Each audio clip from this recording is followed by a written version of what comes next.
Oi, Wilson, tudo bem? Olá, tudo bem? Joia! Tava falando com o pessoal que a live de hoje nós vamos falar os principais, mas não os únicos erros, né? Porque a gente sabe aí que é um processo muito detalhado e não daria, não caberia em uma live a gente falar todos os possíveis motivos de indeferimento de projeto, né? Então a gente vai tentar fazer 1%, um compilado um, aí. 1% dos erros executados em projeto. Quem acompanha a gente aqui pelo menos um pouquinho já sabe da complexidade que é e do nível de detalhe que esses projetos exigem, tanto em planta quanto em memorial. Então, assim, a gente tentou pegar os principais, que a gente vê que são as maiores dores, assim, tentamos trazer aqui para poder fazer um compilado bem legal aí, né? É isso aí. Então vamos começar. Eu acho que o primeiro erro que a gente pode falar, né, Wilson, é sobre não estar ligado aí nas mudanças de legislação, né? Como a gente trabalha, a nossa base é legislação, gente. E legislação muda e muda toda hora. Então, assim, tá sempre ligado. Quem não pesquisa todo dia aqui, a gente sempre tem costume de sempre olhar. Se a gente não olha diariamente, pelo menos umas 3 vezes por semana, a gente consulta lá o site do Ministério. E a legislação são normas. E existem normas complementares, normas provisórias, né? Que aqui no Brasil as normas provisórias são eternas, elas não acabam. É isso aí.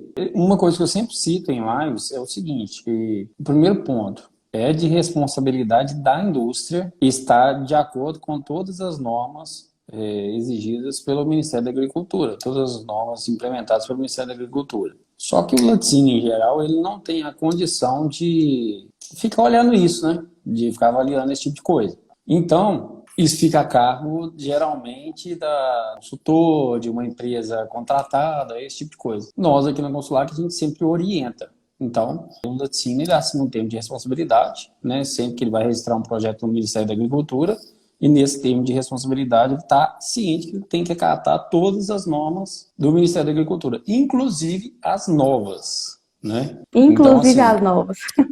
então tem que ficar ligado com relação a isso. É E bastante importante. acontece E quem demais também, né, Wilson? A gente recebe alguns clientes que falam assim, mas fulano de tal já é registrado e está fazendo desse jeito, eu não posso. Aí quando você vai ver, o fulano de tal foi registrado em 1952 e não mexeu mais, então não pode. Tem norma nova, não, tem leis novas que a gente precisa seguir. eu tenho um laticínio na nossa carteira de cliente aqui, que a gente fez um projeto, que o registro dele foi em 1980. E esse laticínio não passou por nenhuma alteração até 2017. Quando foi 2017, ele procurou a gente para elaborar um projeto de reforma e ampliação, e eu fui lá fazer o levantamento técnico. Nem o Ministério da Agricultura tinha mais a planta, porque na época era papel vegetal e aquilo com o tempo ia apagando, né? Não. Então eu visitei a regional do Ministério da Agricultura para mim tomar pá do último projeto aprovado. Quando o fiscal abriu a pasta para a gente dar uma olhada no último projeto aprovado, ele falou, você vai ter que executar um novo projeto aí de acordo com o que está a fábrica e mandar para mim, para me anexar aqui, porque o projeto original ele apagou. Nós não temos mais o projeto original. Então, assim, não dá para enxergar. Tinha alguns traços, mas não dá para enxergar o certo o que era. Então, assim, e esse laticínio estava funcionando, ele não estava dentro das normas atuais, vamos colocar assim, porque era um laticínio muito antigo e não tinha passado por nenhum projeto de reforma e ampliação. O que eu sempre falo é o seguinte, a forma do Ministério da Agricultura adequar todas as fábricas é quando se entra com um projeto de reforma e ampliação. Por isso que acontece o que a Camila está falando aí agora. Existem fábricas que funcionam de uma forma, mas não é a forma correta, né? E aí, geralmente, uma pessoa que Exatamente. está querendo construir uma fábrica nova, ela entra ela visita essa fábrica lá, visita esse laticínio, e chega lá, ela vê, você está falando comigo que eu tenho que ter um... Hoje a gente teve um exemplo disso aqui, né, Camila? Numa reunião que a gente teve aqui, o cliente falou assim, eu visitei uma fábrica, mas não tem azulejo a 2 metros, igual você está me falando, não, ela é pintada. Mas está errado. Pela legislação, ela tem que ter azulejo até 2 metros de altura. Então, assim, eu não vou conseguir aprovar sua fábrica dessa forma. Agora, se ele funciona desse jeito, tá errado. O fiscal é que não notificou ele ainda. E a gente passa por isso a Exatamente. todo E momento. nesse setor, a todo momento. E nesse setor, gente, não tem essa. Fulano de tal tem, eu posso ter também. A gente responde ao Ministério da Agricultura. Eles falaram que não pode, não pode. Pode ter 10 laticínios, que nem o Wilson falou, que foram feitos assim, que funcionam assim. Alguns que funcionam até de forma irregular, mas não pode. Então, assim, você pode ter 1000 exemplos dos que fazem assim, que provavelmente você está entrando com reforma e ampliação ou construção, você não vai poder fazer. Que a gente atende às normas que são dadas pelo Ministério. E esse erro de não conferir essas mudanças nas normas nos leva a um outro erro que também é comum, que é a errar a classificação do estabelecimento, principalmente em serviços para CIA e para CIF. O que acontece, gente? Vou só situar vocês, vocês ainda não estão ligados nisso aí. O RISPO-A, ele foi alterado, e o RISPO-A é como se fosse a Bíblia, né? A Bíblia dos laticínios. A gente segue ele ali fielmente e ele foi alterado. E essa nova alteração a gente está chamando até de novo RISPO-A, porque mudou assim, tudo, quase tudo. E uma das mudanças foi o nome do estabelecimento. O que era fábrica de laticínios antes para o CIF, agora é unidade de beneficiamento de leite e derivados. Porém, para o CIE, aqui no nosso caso o IMA, continua sendo fábrica de laticínios. Então, se você manda um projeto para o IMA escrito unidade de beneficiamento de leite e derivados, seu projeto é indeferido. E se você manda para o CIF como fábrica de laticínios, é indeferido também.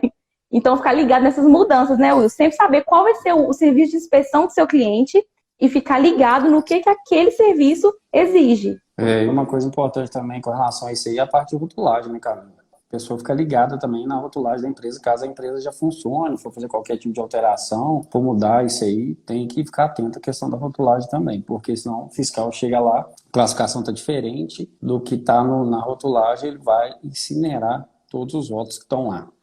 E só eu falei isso na última live, mas eu vou reforçar aqui para você que é dono de laticínio e é CIF, estava registrado como fábrica de laticínios e agora tem que ser unidade de beneficiamento de leite e derivados, só para tranquilizar que isso não precisa de alteração no contrato social, tá, gente? Não precisa apavorar, porque às vezes isso assusta um pouco, né? O pessoal ficou bem... A gente teve alguns clientes que ligaram e perguntaram, e agora? Eu vou ter que entrar de novo, vou ter que mudar tudo.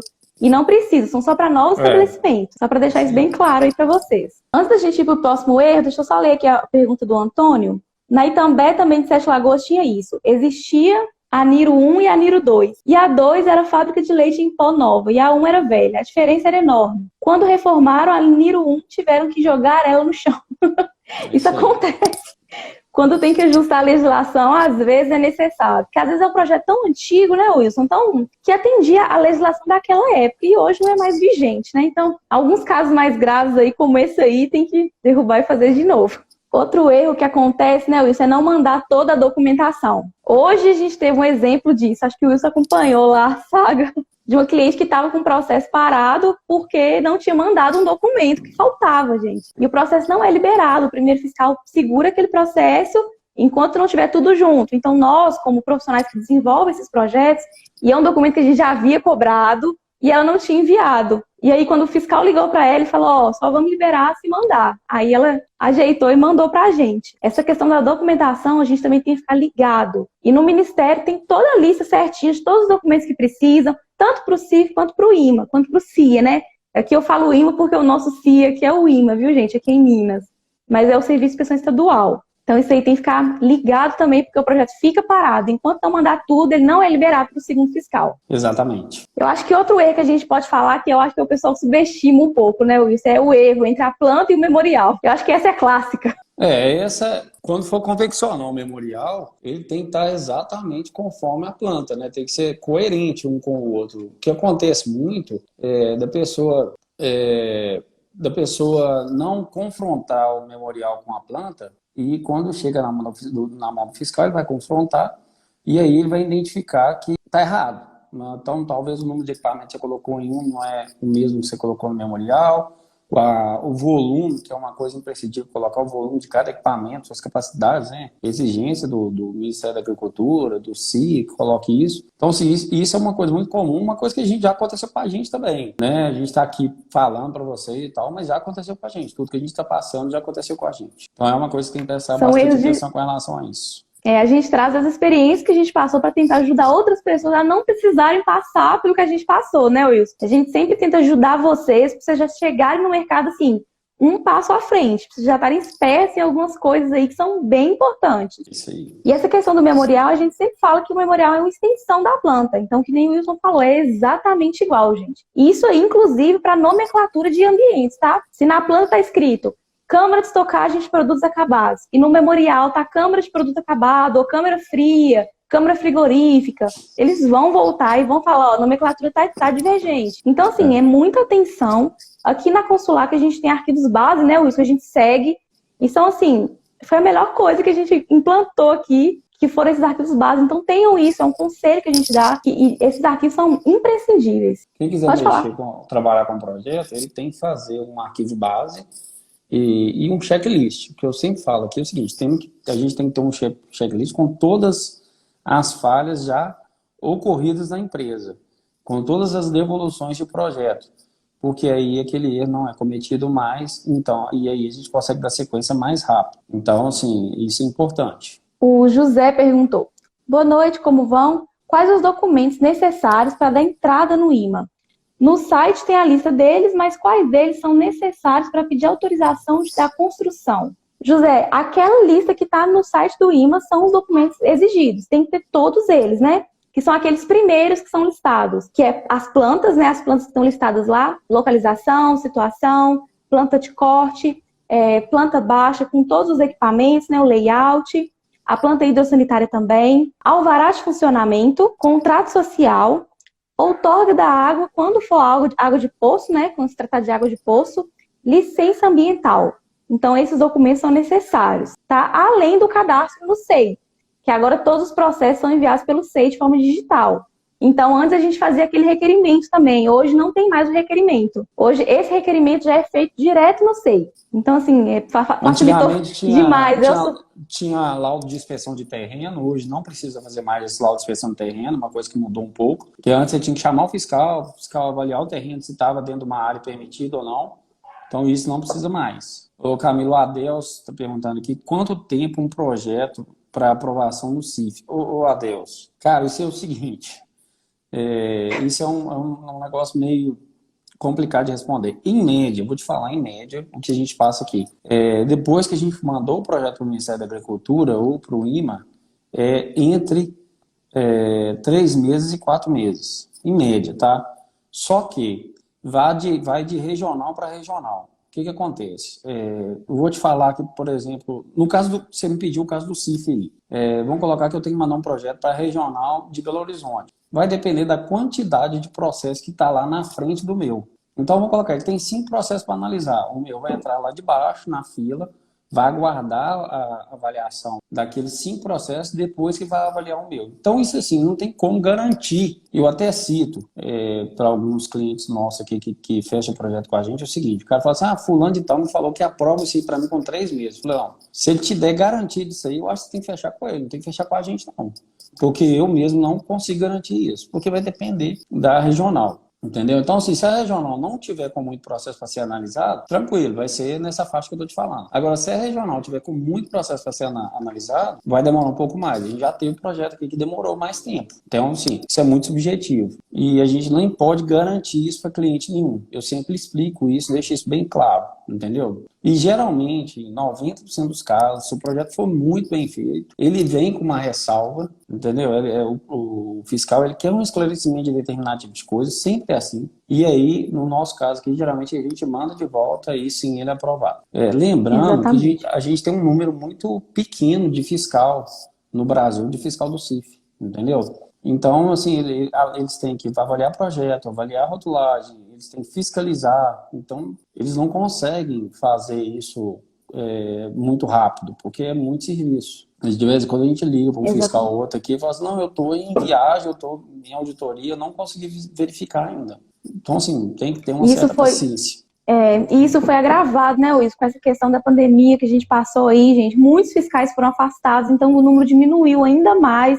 Então, realmente, está tendo essa demora. Esse ano passado, esse início de ano para o CIF está sendo bem demorado, mas por questões que estão fora do controle. Isso que o Wilson falou é o mais certo de tudo, está na fila de espera, gente. Então, assim, o que a gente consegue fazer é tentar acompanhar, tentar pegar o máximo de atualização possível, mas realmente a gente precisa ter paciência e esperar, e é bom deixar isso claro para o cliente, para não causar expectativa, que nem isso que o Wilson falou. Você causa uma expectativa no cliente que não é verdadeira. Você fala para ele, não, eu garanto que 30 dias está aprovado, e não é verdadeiro, você acaba perdendo o cliente.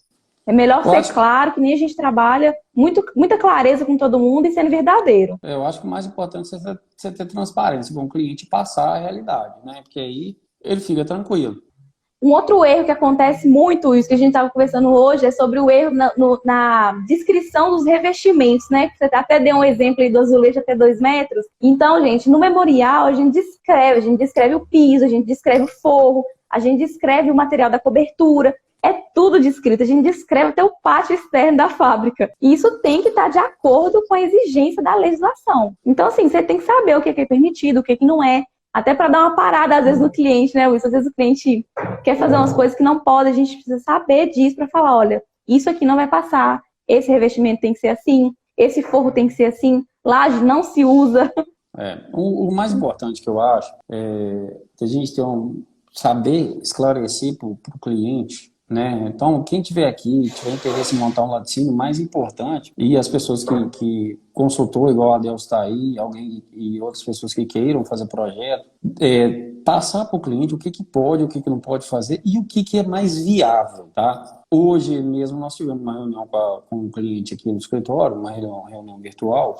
Ele apresentou um projeto que era uma ideia que ele tinha. E nós citamos para o cliente que era mais viável ele construir um novo empreendimento do que aproveitar o que ele tinha, porque ele ia gastar muito mais dinheiro com o empreendimento que ele tinha lá. E isso foi na nossa visão, na experiência nossa. Então, assim, o cliente, geralmente, ele vem muito cru. Ele não tem noção do que ele vai fazer. Então, ele age nessa parte construtiva, pensando, eu acho que como se fosse uma casa, uma coisa desse tipo, que ele pode colocar um piso PI5, que ele pode pintar uma parede com tinta epóxi e tal.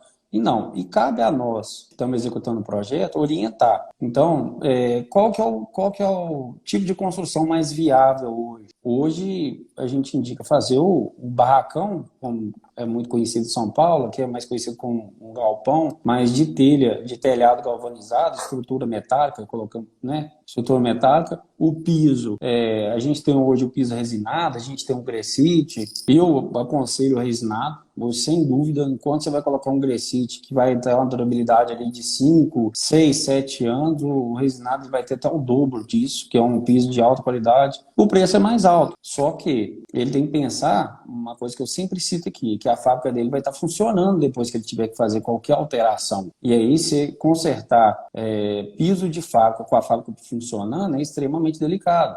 Além do fiscal estar lá em cima. Qualquer coisa que você vai fazer, você tem que mandar um cronograma de obra para o Ministério da Agricultura, para o IMA, né, que a gente está citando aqui, que é nosso CIA, porque tem que ser avisado, né, tem que ser tudo planejado. Questão de equipamento. Eu sempre indico alguns equipamentos para cliente. Eu nunca deixo de indicar. Por quê?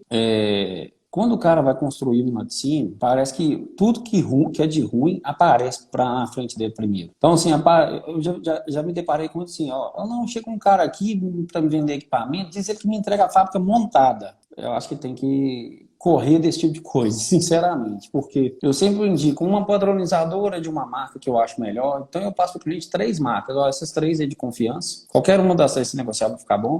Pasteurizador eu passo mais 3 marcas que eu acho que é bom. Eu vou colocar um tanque, uma queijomate, eu indico mais 3 marcas diferentes que eu confio, falo, negocia lá, passa os telefones do pessoal. A gente aqui na Consular, que a gente não tem parceria com nenhuma marca, a gente também indica, vamos colocar assim, a gente não tem parceria para ganhar comissão, não é um interesse nosso, o nosso interesse nós temos foco em fazer projeto, consultoria, programa de autocontrole, e agora a gente está trabalhando com toda a parte digital. Então é esse o nosso foco aqui. A gente não tem foco em comissionamento em nada. Não é interesse nosso. O nosso interesse é que o cliente fique satisfeito. E eu acho que é isso que tem que ser transparecido para o cliente na hora de execução. Ele vai se sentir até mais seguro. Por isso eu já passo o telefone direto da pessoa, combina com ele lá o preço que ele fizer isso mesmo, eu não fico intermediando. Mas eu indico o que é bom. Então eu acho que isso é muito importante. Eu falei um pouco da estrutura metálica. Eu estou citando aqui, estou estendendo, mas porque é muito importante. Hoje a gente já tem os telhados isolados termicamente,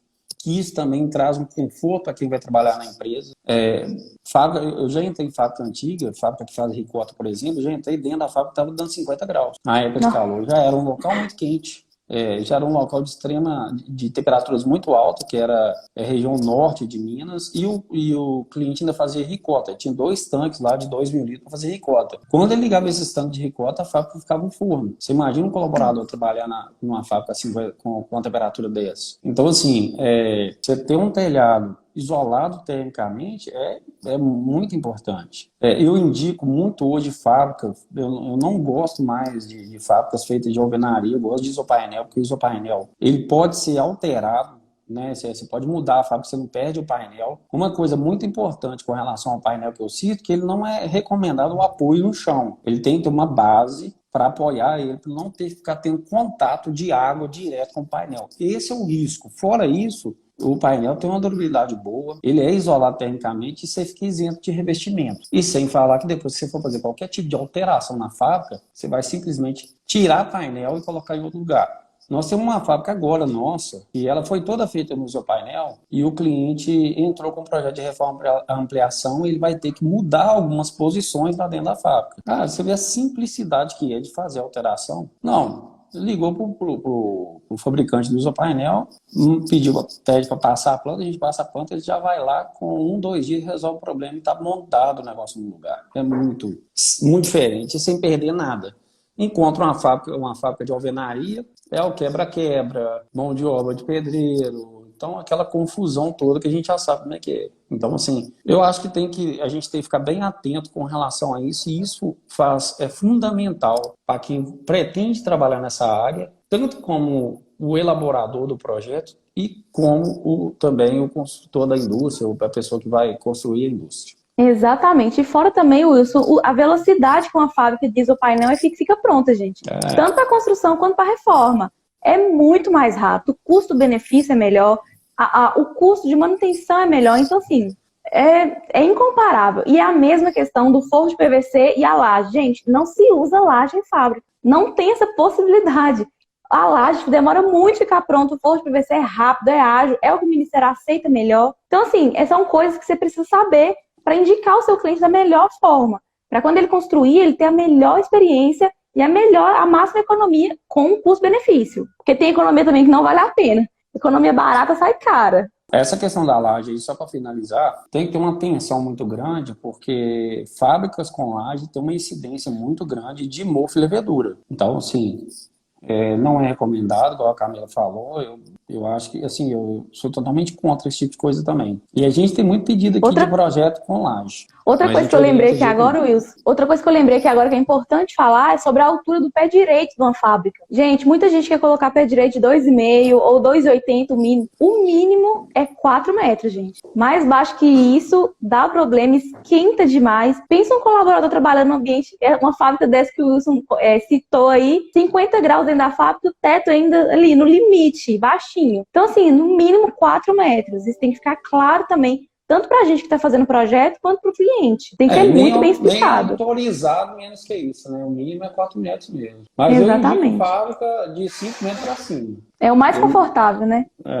O Adelso mandou aqui. O que mais vejo é alguns empresários que querem construir uma sala sem ter autorização do CIF. Como agir numa situação dessa para com o proprietário? Cara, isso aí é ter muita firmeza do que a legislação exige, né? E dependendo da sala também. Se for um refeitório, um banheiro externo, ok, gente. Só que mesmo assim tem que mandar uma planta atualizando o CIF de como é que tá.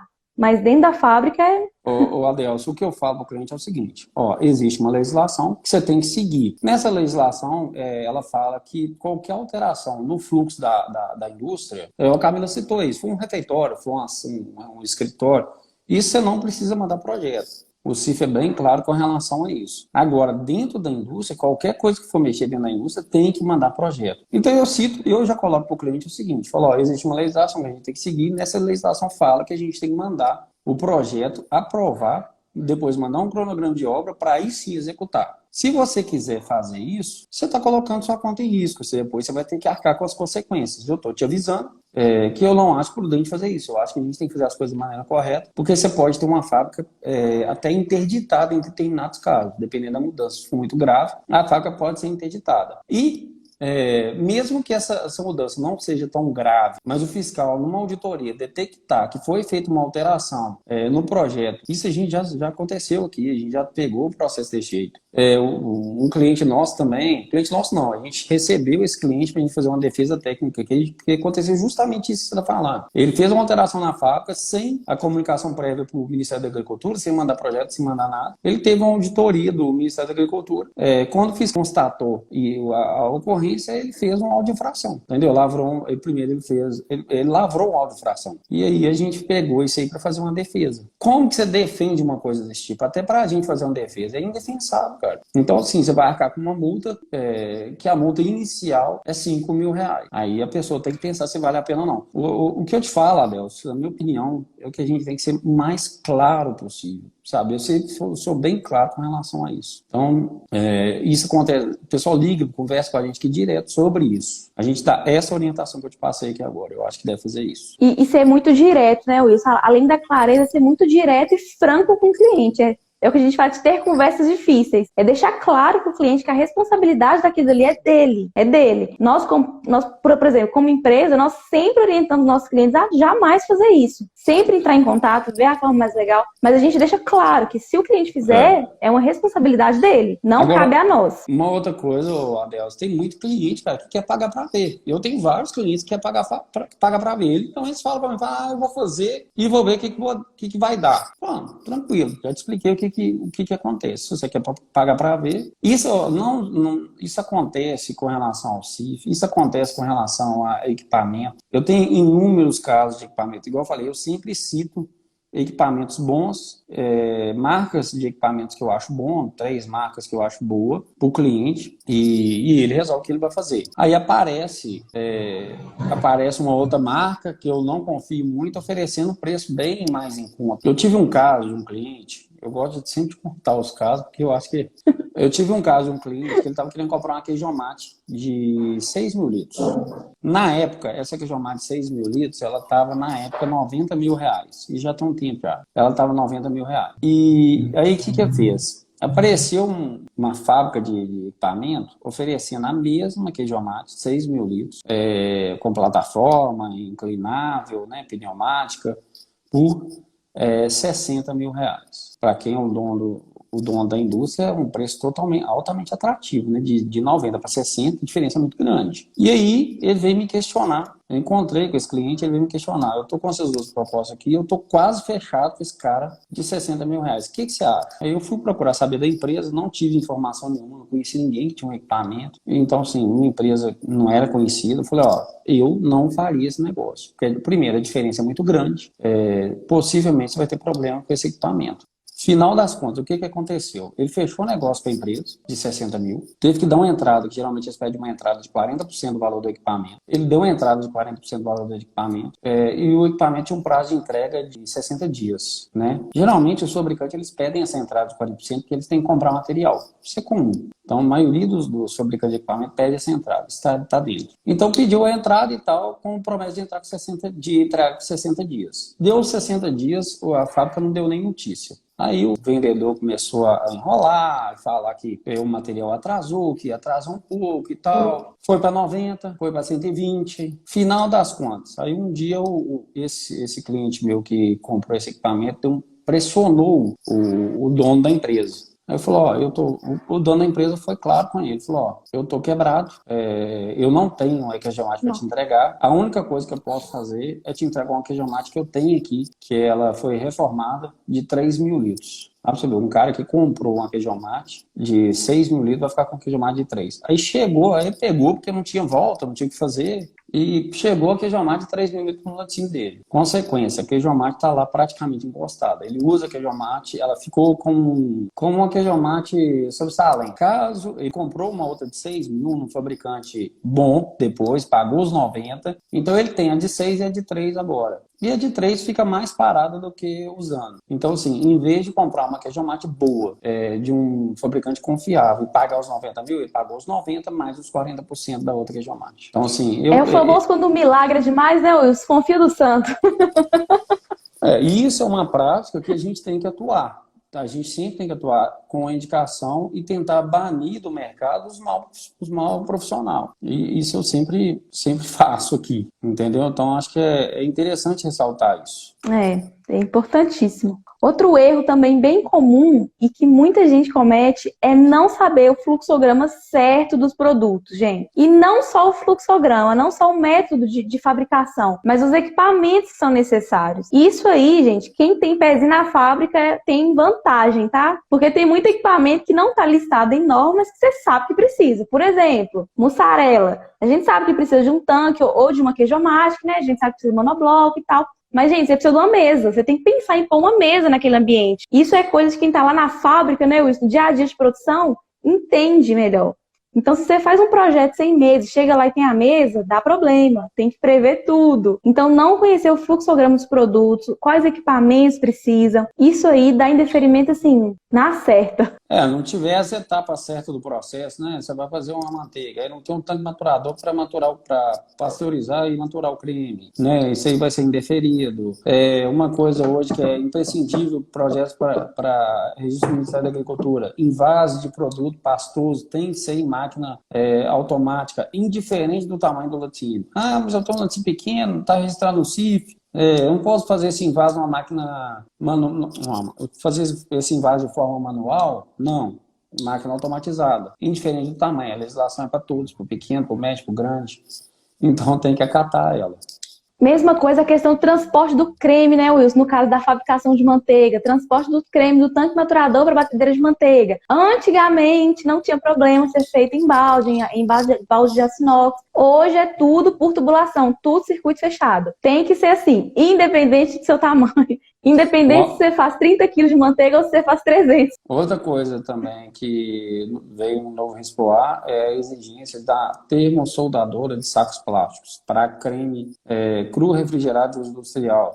Quem tira creme, vai vender creme para outro laticínio, tem que ter uma termosoldadora. Equipamento muito simples, barato. Você compra aí nesses atacadistas. Vou citar um atacadista que eu sei que tem aqui, Tambasa tem. É uma maquininha super barata de termosoldar. Termosoldar é selar o saco, aquele saco de 25 quilos. Tem que ser rotulado, tá? Com data de invase, para ir para o outro laticínio. Então isso é muito importante, porque antigamente era permitido passar aqueles enforca-gato, amarrar o saco, então isso não pode também. Exatamente. E isso é importante, gente, saber o fluxograma de produto é importante, principalmente na hora de elaborar o projeto, porque aquele produto ele tem que seguir um fluxo contínuo. Então você tem que pensar nas salas, onde vai produzir o quê, onde vai embalar, onde que vai ser a expedição, para você conseguir gerar fluxos de produtos contínuos. O produto não pode ir numa sala, depois voltar na sala que estava anterior para poder ir para outra sala. Tem que ser feito de forma contínua. Contrafluxos também não são permitidos e dá indeferimento certo de projeto. E é importante também saber a questão das salas.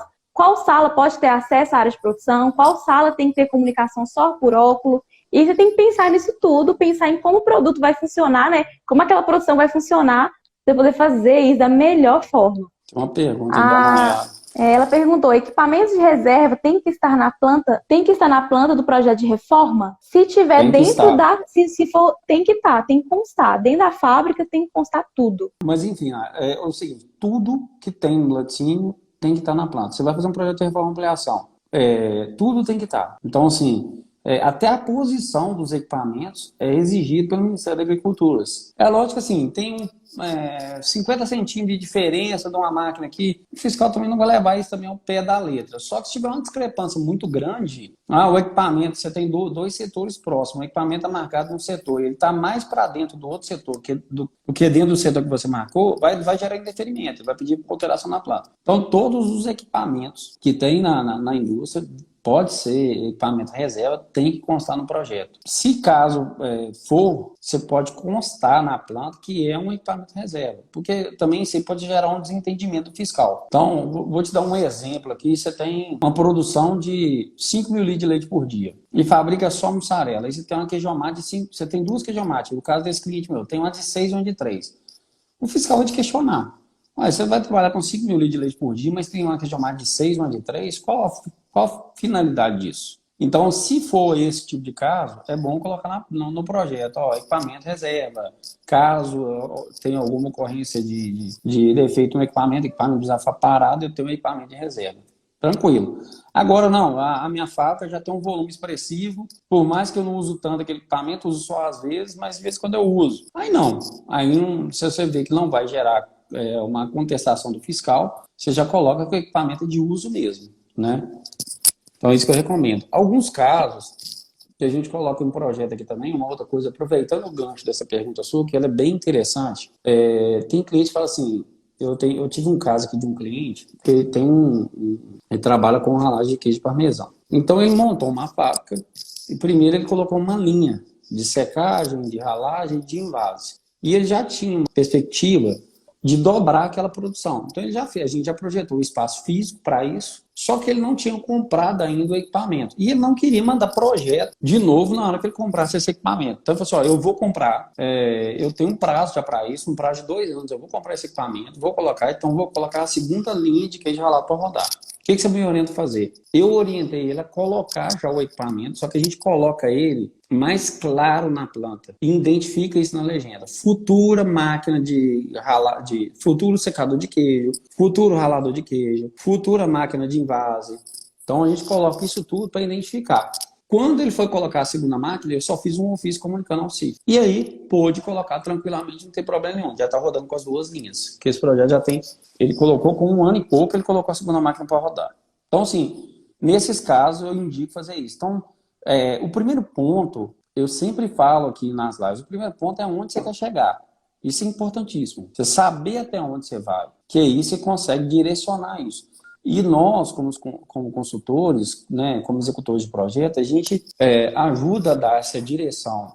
Tem muita gente, tem muito empreendedor que ele tem muita ideia do que ele vai fazer. Só que aquilo está muito desconexo na cabeça dele, porque ele não tem experiência, ele não está acostumado, ele não sabe onde a fábrica dele pode chegar. E cabe a nós, como executores de projeto, como consultor, conectar aquelas ideias para dar um direcionamento para ele de onde ele quer chegar. Então, assim, a gente tem uns questionamentos aqui, tem umas ideias que, assim, é muito fora da realidade. A gente traz o cara, puxa o cara, ele tá voando, a gente puxa ele e fala, não, vamos aqui pé no chão, vamos dar uma olhada aqui, que eu acho que você tá voando demais. Ou, ao contrário, tem uns que tá, como se diz, tá com tanto medo, que acha que vai ficar ali pequenininho, não, eu não quero mexer muito, eu vou ficar aqui aquele volume meu mesmo e tal. Mas, na verdade, não. Na hora que tiver demanda, ele vai embora. Então, assim, a gente sempre orienta com relação a isso. E só aproveitando também esse gancho dessa pergunta sobre o projeto de reforma, só lembrando que as cores das linhas, que nem o Wilson citou e coloca esse equipamento de cor mais clara, gente, as cores da linha no projeto de reforma são essenciais, tá? Porque a gente precisa marcar de vermelho, de linha vermelho, o que é parede nova, ou equipamento novo, nova aquisição, de preto as paredes que já existem, e de amarelo, né, laranja, as paredes a demolir e os equipamentos que vão ser retirados. Então essas cores estão estabelecidas por normas também, são NBRs estabelecidas, que têm que ser seguidas, são importantes também da indeferimento de projeto. Lembrando que o Ministério tem o projeto antigo aprovado, então ele vai comparar. Então tem que estar certinho, não tem como passar para trás, não. Ó, eu vou só repetir uma coisa que você falou aí que é muito importante. Toda vez que for mandar um projeto para o Ministério de Reforma e Ampliação, vou trocar um equipamento. Você falou isso aí, é importantíssimo. Vou trocar um equipamento. Você tem que colocar aquele equipamento que vai ser retirado de cor amarela e colocar o equipamento que vai ser colocado de cor vermelha. Então, eu tenho um tanque de fabricação de queijo. Vou trocar para uma queijomate. Coloca o tanque lá de amarelo e coloca a queijomate vermelho. Para você identificar o fiscal, o que está sendo retirado e o que está sendo colocado. Aí, resolvido o problema. A Juliana perguntou aqui, Wilson. É importante para o consultor entender o projeto? Que dicas vocês dão? É importantíssimo. Eu acho que é importante todo mundo que participa do processo de uma indústria entender de projeto, pelo menos ter uma noção, né, Wilson? Não são todos que vão poder elaborar o projeto, né? Porque a gente tem profissionais específicos para isso, mas entender do projeto é essencial. Se ele não entender do processo, ele não pode nem começar a elaborar o projeto, porque aí vai ser indeferido de cara. Então tem que saber muito o fluxograma de cada produto, como que é fabricado, porque aí você tem os equipamentos que vão ser usados. Você imagina uma pessoa que não entende do processo, ele coloca no projeto lá uma prensa de queijo mussarela. Entendeu? Mussarela não é prensada, mussarela é filada, então o fiscal vai indeferir. Né? Então isso é importantíssimo, ele tem que entender. Caso eu sou um engenheiro, sou um profissional da área, não entendo nada, como é que eu faço? A gente aqui na empresa, a gente tem vários Assista as cursos. lives. Assista, e a gente já tem muito material gratuito aí na live, que dá para entender bastante coisa. E outra, visita uma fábrica, cá para dentro, vai lá trabalhar, vai ver como é que é. Eu indico isso até para o proprietário que queira construir uma indústria. Às vezes eu até levo algumas pessoas em algumas indústrias que a gente atende aqui para mostrar como é que é. Porque às vezes ele está com uma ideia tão desconecta. Não, mas eu vi isso em fulano, vi isso em ciclano. Eu falo, não, vamos fazer o seguinte, eu vou te levar a uma fábrica que é referência minha. Eu acho que essa fábrica é referência. Eu tenho umas fábricas aqui no nosso portfólio que elas são referência. Eu vou te levar nela, você vai ver como que de fato tem que funcionar. Quando o cara chega, ele, não... Ele fica totalmente feliz. Não, realmente, ainda bem que eu vi. Porque é totalmente diferente do fulano, do ciclano que eu vi, ou então do que eu estava pensando. Então, assim, abre, como fala, dá uma explosão na mente. Dá um boom na cabeça. Exatamente. A Canan perguntou: sala de manteiga pode ter acesso à área aberta, à área de produção de queijos? Bom que seja separado, né? Bom que tenha uma parede ali, uma divisória. Pelo menos uma divisória, né, Wilson? Acesso. Pode ter. Acesso, pelo que eu entendo, é uma abertura, né? Então você tem uma sala de queijo, uma sala de manteiga e você tem uma abertura tendo acesso entre uma e outra. Tranquilo, sem problema.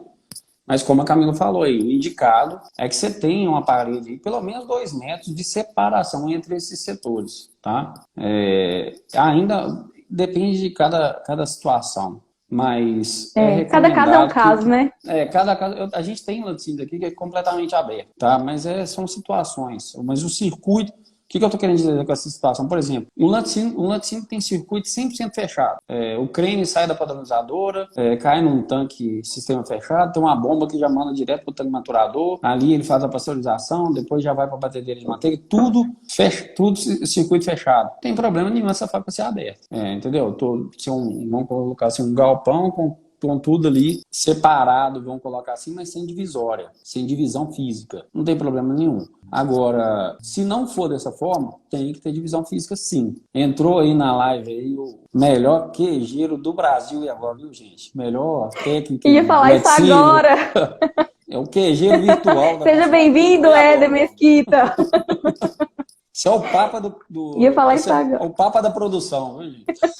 Inclusive, vou citar um negócio aqui agora. Gente, pessoal, a Consulac, ela tem vários canais, né? Eu estou entrando aqui pelo Consulac geral, né? Que engloba tudo. Mas toda vez que você vê a Camila, nós estamos falando de projeto. Toda vez que vocês veem o Éder em uma live, a gente está falando de produto, a gente está falando de produção. Então, é muito importante discriminar isso. Então, é uma observação só, né, Camila? Ele tá aqui sendo modesto. Nem tanto.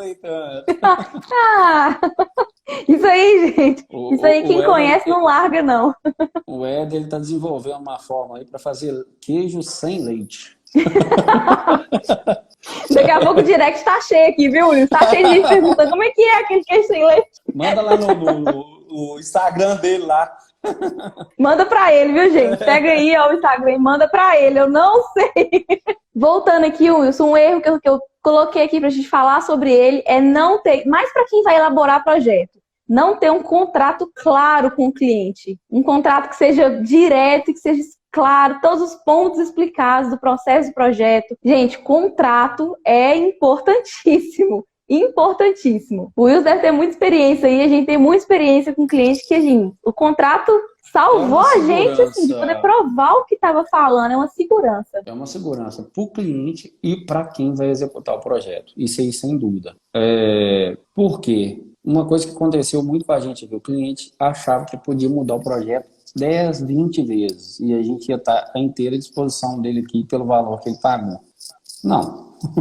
Nosso limite de alteração de projeto é 3 vezes.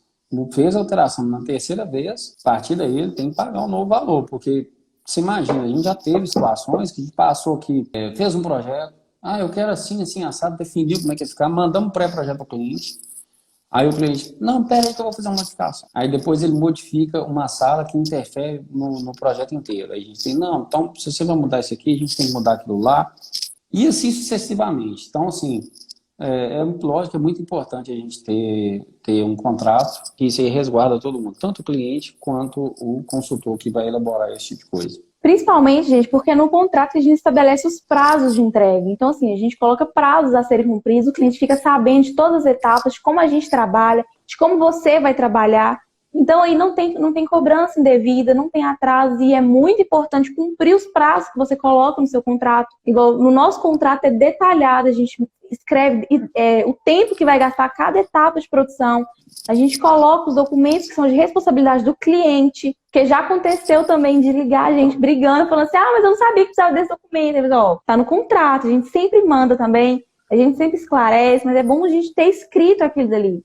Escrito e assinado pelo cliente, que ele concordou com aquilo, que ele estava ciente daquilo, e incentivar o cliente a ler o contrato todo, a ler tudo que está escrito, porque todas as informações que estão ali são importantes. Elas foram colocadas por uma razão importante. Se alguém tiver alguma dúvida, gente, a hora é essa. Apesar da gente estar sempre disponível também no direct, nos telefones, em todas as nossas redes sociais, em todos os nossos contatos aí, a gente está disponível para tirar dúvidas. Se alguém estiver tendo algum problema, né, Wilson, algum projeto, quem está tentando aprovar projeto aí está tendo problema, entre em contato com a gente está disponível para ajudar. A gente só não pega planta de, vamos colocar assim, a gente só não pega projeto em paralelo com ninguém. Isso é uma coisa que eu deixo bem claro aqui na empresa e uma orientação que eu passo para vocês. Acontece, chega um e fala assim, eu tenho um engenheiro que faz a planta, você faz para mim os memoriais? Eu falo, não faço. Mas por quê? Não, ou eu faço tudo, ou eu não faço. Mas por quê? Por que isso é importante? O engenheiro, geralmente, ele não entende dessa parte de leite e derivados. Geralmente, né? Então, você vai ter que ficar ensinando a pessoa a fazer projeto. Você faz um memorial e depois você tem que ficar ensinando a pessoa como que ela faz o projeto. Não, isso aqui não pode ser assim, porque tem uma legislação, isso aqui não pode ser assado. Então, aqui na empresa, ou a gente pega tudo, ou a gente não pega. E acontece muito de chegar para a gente, eu tenho um engenheiro aqui que faz a planta para mim e tal. Quando você me cobra só do memorial, geralmente o cara quer economizar e faz isso. Então eu prefiro descartar, porque eu já sei que aquilo ali vai me dar uma dor de cabeça. E eu vou ter que fazer um projeto por 50% geralmente do valor normal que eu cobro, porque eu estou fazendo só o memorial. Mas na verdade eu vou fazer tudo. Já aconteceu comigo aqui, do projeto estar com o engenheiro e a coisa tá tão lenta que eu falei só, faz o seguinte, me manda o que você fez até agora que eu vou dar sequência pelo mesmo valor que eu cobrei só para resolver esse problema e eu matar isso aqui. E aí, com 20 dias, eu matei essa questão do projeto e mandei de volta lá para o Ministério, aprovei o projeto e acabou. Então, isso é importante. A Cananda perguntou, tem que descrever em todas as áreas o tamanho do cômodo, o tamanho de parede, a área do cômodo, tudo. Na planta, Cananda, a gente coloca as áreas, né? A área em metros quadrados, tem que estar descrito. E no memorial, a gente descreve a altura da parede, que é o pé direito, a gente coloca a altura do revestimento, que é azulejo até 2 metros, dependendo de qual cômodo é. A gente especifica todos esses revestimentos e as alturas de todos os ambientes. Tanto os ambientes que mexem diretamente ali com a parte do produto, quanto ambientes externos, né? Que é área administrativa, refeitório, mas tem que ter tudo certinho, todas as medidas certinhas, tudo cotado. Então, todos os ambientes têm que ter cotas, até para o fiscal entender se aquilo ali vai acomodar a produção, vai acomodar o maquinário, porque eles também têm que saber disso. Isso também é questionado. Vou dar um over delivery aqui, vou mostrar um projeto nosso aqui, Camila, só para ela ver. Tá? Beleza. Cananda, eu vou mostrar. Cananda. É um projeto pequeno que a gente fez aqui, de uma fábrica de queijos, manteiga e requeijão. É um projeto bem pequeno, é no órgão estadual dele lá, em outro estado. Eu vou mostrar aqui para você dar uma olhada. Deixa eu virar minha câmera. Então, eu vou dar uma passada rápida aqui só para você dar uma olhada. Como é importante, área de recepção. Tá dando para identificar aí? Tá, né? Área de recepção. Tá dando sim. Aqui, é um tanto de recepção. Você pode ver que cada equipamento aqui, ele tem um númerozinho aqui, Então, eu tenho uma legenda aqui do lado que identifica o número desse equipamento e a capacidade. Tanto de recepção de leite, em aço inox, capacidade de 200 litros. O que você perguntou aí, o tamanho da área. Cada cômodo aqui, eu coloco isso aqui, A altura, ela está 1 metro do piso, que é uma plataforma, tem 18 metros quadrados essa área. Você pode ver, laboratório, 7,5 metros quadrados, está 1 metro do piso. A barreira sanitária já está no nível 0, zerado, tem 3,75 metros quadrados. Um cheifado de embalagem de luz de ar. Aí, representatividade de parede. Repara para você ver, essa parede aqui é diferente dessa aqui, onde eu estou passando o cursor. Essa parede aqui, que eu estou passando o cursor, é alvenaria. E essa parede aqui é isopainel. E eu represento isso aqui, olha lá, a construir, a demolir, alvenaria e parede de termopainel. E esse quadradinho é os estratos plásticos. Isso aqui que vocês estão vendo aqui, Então, isso tudo tem que representar na planta, ó. Dimensão de equipamento. O equipamento tem que estar em tamanho real, tá? Na planta, para o fiscal identificar. Então, se eu for pegar aqui 144, que é um tanque de salva, ó, eu coloco até a capacidade, que é essa salva aqui, ela cabe 1.125 quilos de queijo. Ela tem duas treliches de salva. Cada treliche dessa é 700 litros de água, né? Com sal. E ela está em tamanho real, tá? O tamanho dela é esse mesmo. Aqui só a câmara de secagem. Cabe aqui 937 quilos de queijo, tá? Tem duas treliches de prateleira de fibra para secagem de queijo. A área dos motores aqui, uma área coberta. Verificando, câmara de maturação. Tá tudo colorido aqui, porque eu estou abrindo no software que eu uso aqui, que é o AutoCAD, né? Se eu plotar aqui, ela vai sair monocromática, né? Só com as cores das linhas. Em um outro momento eu mostro essa planta, a gente não estender muito, eu mostro ela plotada para vocês verem como é que fica. Então, os equipamentos eles são bem parecidos aqui, ó. Uma máquina uma moldadeira, um picador, uma tina, a lapia, área de lavagem, um lavatóriozinho, batedeira de manteiga aqui, né? Então, aí, você pode ver toda hora, metro quadrado, tá vendo? Metro quadrado. Só um detalhe importante com relação a isso, que não são todas as áreas que a gente representa com metro quadrado. A Câmara de Produto Acabado, a gente tem que representar, no caso do Ministério da Agricultura, como metro cúbico, porque você estoca para cima também. Então, esse é um detalhe importante. A câmara de maturação também é representada em metro cúbico. Então, isso é importante. Acho que deu para esclarecer, né, Carol? Ficou. Deu demais. O José perguntou, certa vez vocês falaram que estavam preparando um curso sobre projetos. Vai sair esse ano? Vai sair, José. Vai sair. A gente está preparando com muito carinho. A gente está reunindo assim, um baita compilado. Nós vamos fazer algo muito legal. Tenho certeza que vai agregar assim, demais esse mercado. Pode esperar, pode criar expectativa, que eu tenho certeza que vai ser assim, sensacional. Ô, José, é um curso muito detalhado, né? A gente tem que ensinar passo a passo, porque aqui nas lives, por mais que a gente está aqui para ajudar, a gente tenta ajudar, mas não dá para passar todo o nosso conhecimento, o nosso know-how que a gente tem aqui. Então, assim, a gente está fazendo uma coisa bem detalhada mesmo, passando, resumindo, bem rico em detalhes mesmo, para que você faça um curso desse. E quando você finalizar o curso, você sabe fazer um projeto com bastante facilidade, entendeu? E com segurança também, né, Wilson? Que é muito importante. Mas pode criar expectativa aí, pode aguardar mesmo, pode divulgar, que quando vier vai vir pesado. É isso aí. Camila, eu acho que é isso. A gente estendeu bastante hoje, mas eu acho que é isso. Na terça-feira que vem... Quarta-feira. Quarta-feira que vem, na verdade, a gente está aqui de novo. Na verdade, semana que vem, Wilson, eu vou combinar com o pessoal de mandar os cursos fazendo a introdução dentro da fábrica, que a gente começou essa série, que aí na semana que vem a gente não vai ter live. Ah, beleza, você vai passar o passo a passo, né, de dentro da fábrica. Mas pode ficar despreocupado aí, que a gente não deixa você sem conteúdo, não deixa você sem informação, então pode acompanhar aqui no perfil que vai vir muita coisa boa aí ainda. Zé Antônio mandou aqui que ele tem interesse. Beleza, pode aguardar que você vai gostar bastante. A gente vai fazer uma coisa muito boa. Tem certeza. Ô, gente, valeu. Então é isso, né, Wilson? Camila, bom demais. Valeu demais. Muito obrigada, gente. Adorei estar aqui com vocês hoje. Foi um prazer e até a próxima.